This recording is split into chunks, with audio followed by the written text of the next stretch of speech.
Introduce our two speakers and the two authors of the report. Both of these gentlemen have a mix of public policy and, to a greater or lesser extent, real business experience, which I think, given the topic we're talking about, is particularly pertinent because it has very deep technical issues, some great academic policy issues, and also some very real implications in the real world. Professor John Daly, who is on your left here, is the CEO of the Grattan Institute. Many of you know John. John has 20 years of experience across a range of policy, academic, government, corporate roles in advisory and in business. He has a string of degrees from Oxford, mainly in the area of public law, and has deep expertise in public law and economics.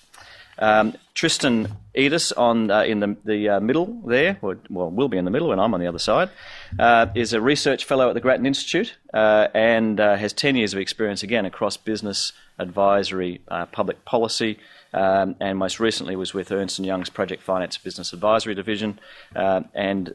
Tristan has a wealth of experience in the energy sector. So I'm now going to kick things off, and the process for this evening, if you've not been to one of these seminars before, is that John and Tristan will do a brief overview of their report. I'm actually going to act as a moderator and have them effectively answer some of the questions to elaborate on the report, and we'll leave plenty of time for direct Q&A from you on the floor in the second half of the hour. Okay, over to you, John. Thank you very much, Adam, for that very kind introduction. The Grattan report, Restructuring the Australian Economy to Emit Less Carbon, was motivated by a belief that we needed to get some clear and useful information around just what would be the impact on Australia of a carbon price. And secondly, to understand, as emerged as we were working on the report, what is the impact of the government assistance regime that's proposed under that CPRS scheme, and is it necessary and is it appropriate? And in particular, we were very interested in the question around so-called carbon leakage. To what extent would, if there were a carbon price, would that result in Australian industries shutting down and then starting up overseas, particularly if that was going to lead to them starting up overseas where they would have higher emissions? And that was the aim that we started out with. In terms of where we came to, we might have a quick look at page 2. These are the three things that I guess we discovered as we've put this thing together. Firstly, that the free permitting regime under the draft CPRS is a $20 billion waste of money. And although in these days of government largesse, particularly under the global financial crisis, $20 billion is only one education revolution. Nevertheless, it's still quite a lot of money. And secondly, and perhaps this is an even more serious problem, that the free permitting regime was going to significantly reduce the incentives to emit less carbon, which is, after all, the entire purpose of a carbon pricing regime. The idea is that we change the economy and result in fewer emissions. I guess the second major finding is that fears of carbon leakage are greatly exaggerated. Number one, for the vast majority of emissions-intensive trade-exposed industries that we had a look at, jobs are not going to go offshore and plants are not going to close, essentially because these industries are very profitable, although they will be marginally less profitable if they pay a carbon price, nevertheless they're going to continue to be very profitable. Secondly, that although there are a very small number of industries that we could identify that may well be in trouble if they pay a carbon price, nevertheless, the evidence is overwhelming that if they go offshore, that will in fact result in significantly lower global emissions. And we come back to the first point. That is the whole point of carbon pricing. You're trying to send an economic signal so that industry readjusts its production so that it has lower emissions overall. And then the final core message, and perhaps it's a little disappointing given events of yesterday, that carbon pricing is a manageable change. Perhaps one of the problems with all of this is that we have told ourselves that carbon emissions and the greenhouse effect and so on is the great moral challenge of our generation. And without doubt, it is a great moral challenge. But ironically, and this is one of the key findings of the report, it's actually not that big a change relative to many other things that we have done over the last 20 years. And one of the reactions we've had to this report, as we've spoken to a number of people, is, yeah, but doesn't this mean we ought to be doing lots more? And the answer is, well, no, if we can substantially reduce our carbon emissions without enormous changes to our economy and our lives, that's actually good. And one of the biggest problems is that we've built this up to be an enormous change when in some ways it's not such a big deal. In particular, if you look at the jobs that are at stake in Australia, even if every single job in an emissions-exposed industry went, and the finding of our report is that that's very, very unlikely. Nevertheless, far fewer jobs are at stake than through, say, electricity competition reform or tariff reform. In terms of compliance burdens, it's a much smaller shift than the GST. And in terms of impact on household budget, again, even if there were no compensation to households, it will be a significantly smaller shift to household budgets than the GST. So those are the three things that we're hoping you will remember and take home and talk to your colleagues and your friends about when they ask you about the Grattan report on restructuring the Australian economy to emit less carbon. Firstly, that the free permitting regime is a waste, expensive and actually counterproductive. Secondly, that fears of carbon leakage are greatly exaggerated. And thirdly, that this is a very manageable change. And indeed, even if Australia went it alone, even if we imposed a carbon price tomorrow and nobody else changed their position, and it's worth remembering that all we would be doing is catching up to a number of countries as distinct from leading the world, nevertheless, that would be a change for the Australian economy, very manageable relative to many of the changes we've had over the last 2 decades in our economy.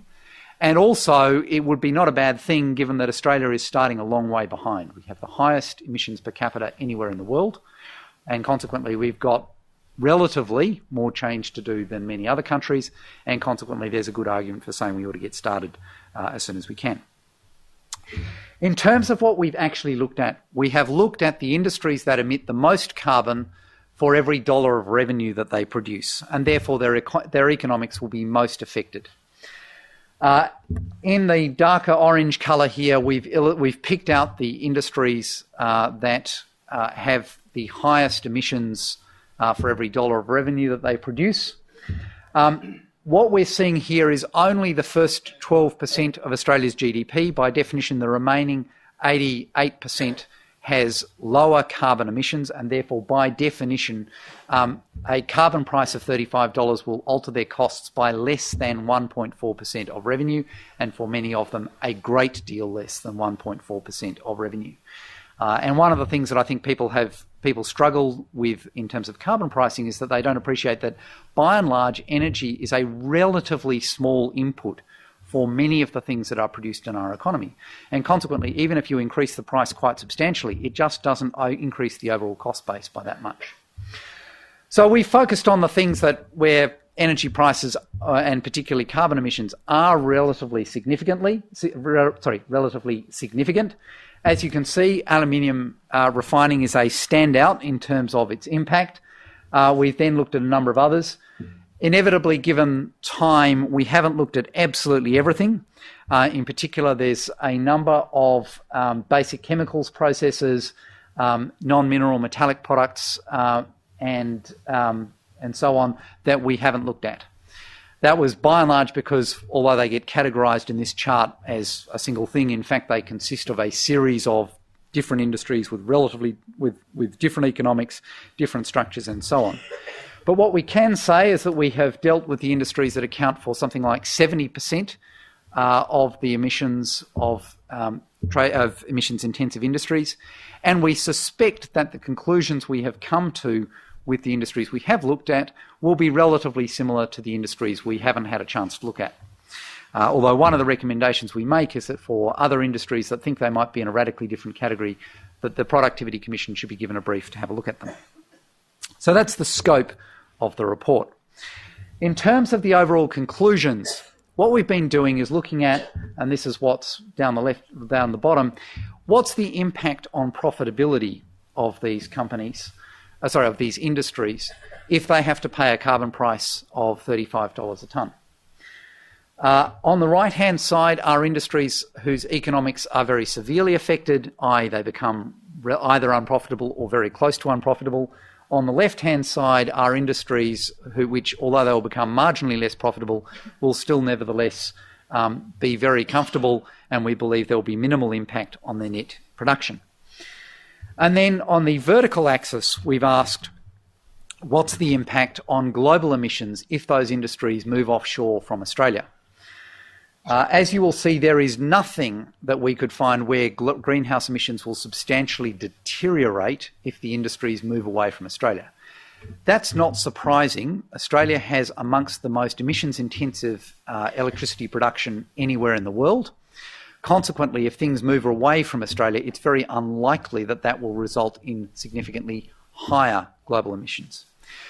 Nevertheless, there are some industries where we believe that there will be significantly lower emissions if they move offshore, and in particular, aluminium and oil refining are in that category. Then the size of these circles and the numbers that are inside the circles represent the value of the free permits that are proposed under the government's draft CPRS over the next decade. And in particular, if we look at aluminium, we can see that this is an industry where, yes, we believe that its profitability will be severely threatened if it pays a carbon price.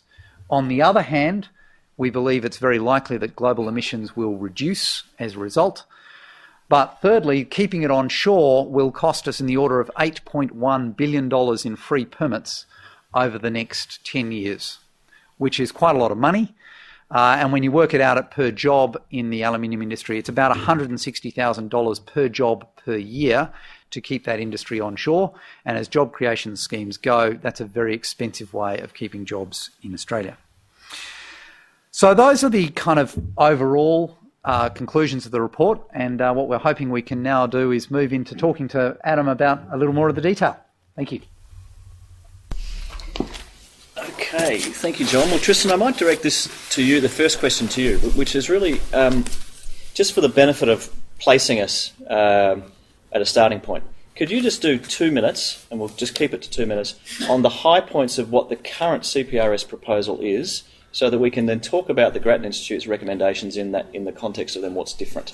Where the government legislation stands right now is if you are deemed a highly emissions-intensive industry, so aluminium smelting falls into that category, steel falls into that category, you will receive 94.5% of your carbon emissions requirement, including your electricity consumption sort of implied liability, for free.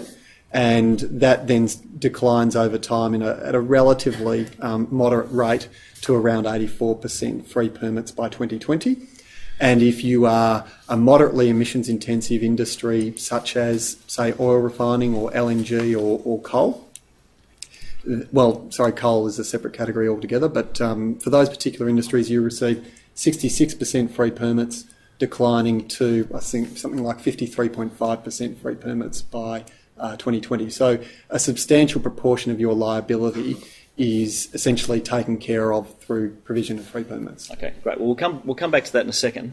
I then want to sort of, before we get to the question of how yours is different, as a public policy institute, so not an industry group, you've clearly come at this work with a certain set of principles or philosophies about what works in a public policy setting. So I'd be very keen to explore what those are, because I think they come through quite strongly in the context of the report. Thank you. I mean, I guess we attacked it in a couple of ways. Firstly was we were just trying to get the facts on the table, just work out when you add it all up and multiply it through and look at it on a facility by facility basis, what are the facts here? Who's going to be profitable? Who's not going to be profitable? Whose emissions will be higher? Whose emissions will be lower? So, and by and large, the report is based on industry data. So by and large, essentially, this is coming from companies' own annual reports, submissions, and so on. So pretty much all of the stuff that's here is on the public record, albeit by no means in one place. So that was, I guess, principle number one. We were trying to get at the facts, and we were trying to get at them in a way where we weren't going to be arguing about the facts. We were going to be arguing about what are the consequences. I guess the second thing that we were looking at was, well, what are we trying to do when we provide industry assistance? And one of the, I guess, issues that's in the report is it's not always entirely transparent what it is that government is trying to do with this industry assistance. And it's been put on a whole number of bases. For example, it's been put on the basis that it's for transition, although, as we point out, if you're going from 94 down to 84 in 10 years, you carry on at that rate, and it's up for grabs as to what happens after 10 years. We'll finish transitioning sometime in, more or less by the end of the century, which is not exactly a rapid transition to anything. You can put it on the basis that it's about welfare, but we point out, if you're really serious about the welfare of the workers, you don't pay money to companies, you pay money to communities and to workers to retrain and relocate. And then I guess there's been an overall philosophy that we're looking at this from an Australian interest perspective. So we're asking what would be in the best interests of the country. And I guess we've had a fairly clear attitude that what we were trying to do was ensure that Australia has a competitive economy for the foreseeable future. And yes, we've made an assumption that carbon pricing is coming on over the longer term. And I guess there's also a very clear philosophy that we're better off trying to get ourselves organised for that sooner rather than later. And in particular, I guess Australia's experience over the last 2 decades has been where we have taken conscious, clear, aggressive steps to make our economy as competitive as it can be for the future, we've wound up doing very well out of that. And lots of countries have been looking at the Australian productivity miracle over the 90s and saying, well, what happened here? And the answer is we made some politically tough but policy sensible decisions.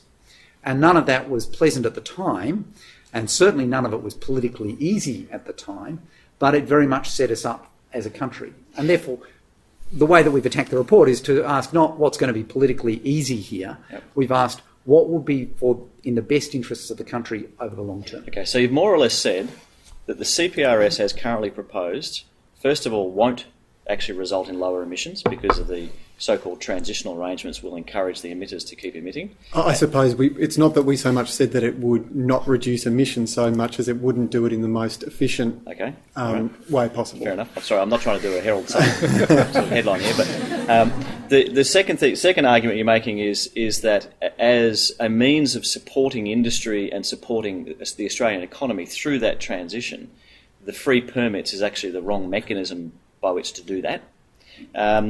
But thirdly, I think you're also, between the lines, or maybe even quite directly in the report, you're sort of saying it is okay for governments to legislate away company profits in the interests of the greater good. Yeah, absolutely. And I guess we point out in the report, governments have been in this business for hundreds of years. Governments have been in the business of looking at environmental impacts of corporate activity, of occupational health and safety impacts, and legislating to say that there are some things that we're not happy for you to do, and to the extent that that results in reduction in company profits, that's how it is. And it's the function of government to set rules about what is acceptable behaviour, particularly when behaviour has impacts on other people, so-called externalities. And carbon emissions are the classic externality where a company does something that has an impact on many people that in the absence of government legislation, the company doesn't pay for. In effect, it's a form of pollution. And we've had government legislation that's essentially prevented pollution and thereby reduced company profits for a long time. Not to mention tariff reduction, payroll tax, any other of these sort of impositions on industry that occur, right? So okay, well, let's you sort of outlined the essence of the proposal here.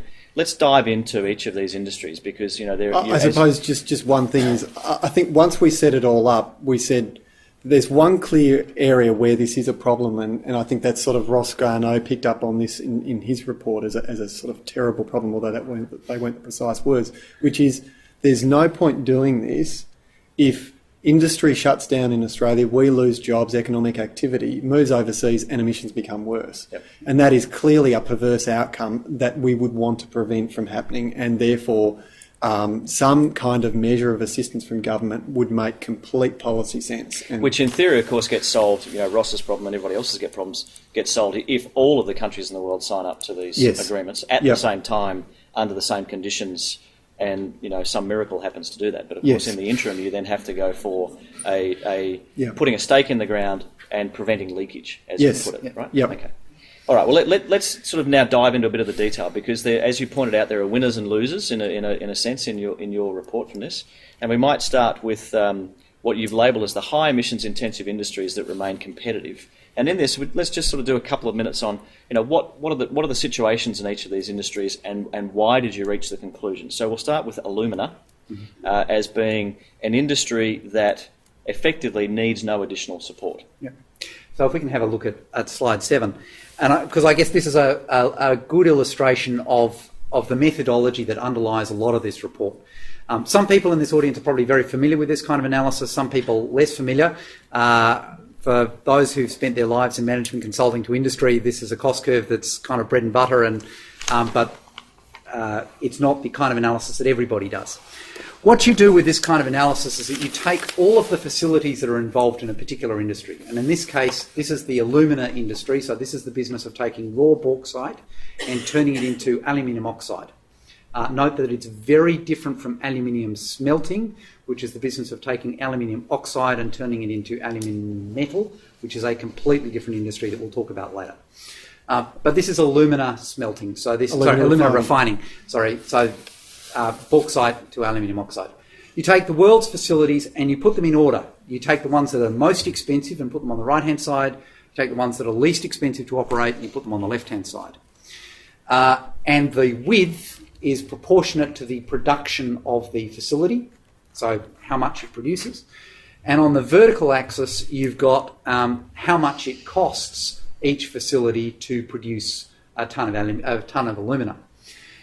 Now, the theory of these curves is that as the price reduces, because prices go up and down, it's the facilities on the right-hand end that will stop producing first, because by definition, those are the facilities that will essentially lose money as they produce. And then what you can do is overlay against that the price of the particular commodity. So in this case, you can see two lines. One is the price for alumina, spot price in February 2010. The slightly higher one is the guess about the long-term average. And so as that price comes down, you would expect the facilities on the right-hand end of the chart to stop producing. If the price went up, you would expect to see more facilities coming in.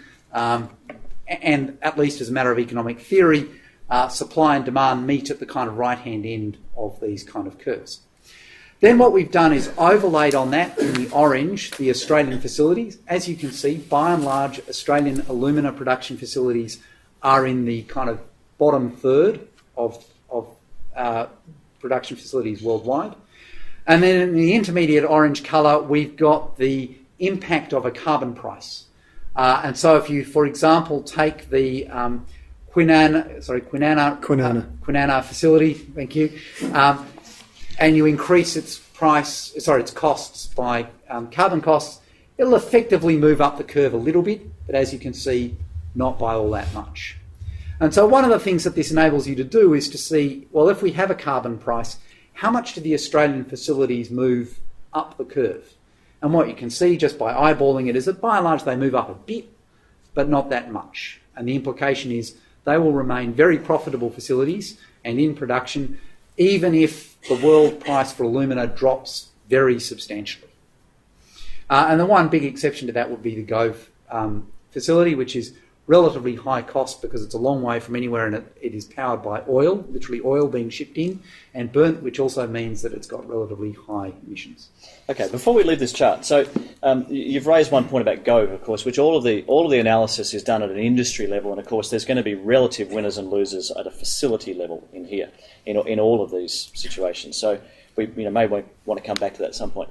But of course the other issue that comes about is, well, what happens when new capacity gets added globally around the world? So Guinea, on the west coast of Africa, for example, has got substantial bauxite deposits. There's going to be development there. They are unlikely to have a cost of carbon at that location, and they may very well be at such a scale that they enter at the left-hand side of the cost curve. So isn't this argument actually saying, for now, this industry is okay, but undoubtedly the imposition of a carbon cost may precipitate earlier an exit than otherwise would have been the case. So to some extent there is unless we get the rest of the world following this, eventually there could be impacts here. Yeah. Look, that's exactly right, but we suspect it'll be, a long-term thing in the sense that these are not industries that kind of, open facilities overnight. And secondly, there's a question of where you can enter, because it's probably no coincidence that the Australian facilities are very much clustered down the bottom left-hand end of this curve. And that's because Australia has a bunch of natural advantages relative to the rest of the world that aren't going to go away. We've got very large concentrations of bauxite. If you want to be a really low-cost producer of alumina, what you need to do is have a large reserve of bauxite, preferably pretty close to a large reserve of fuel to basically power the process, by and large these days LNG.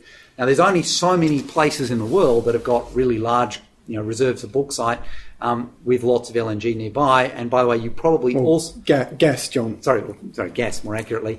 And also, in an ideal world, you want to be somewhere where the government, near a port, and you also want to be somewhere where the government's not going to kind of legislate you out of business the next day and take your facility away from you. All right, so your argument effectively would be, technically what I said might be correct, but actually we're talking long term for those sort of changes to take place anyway. Yeah.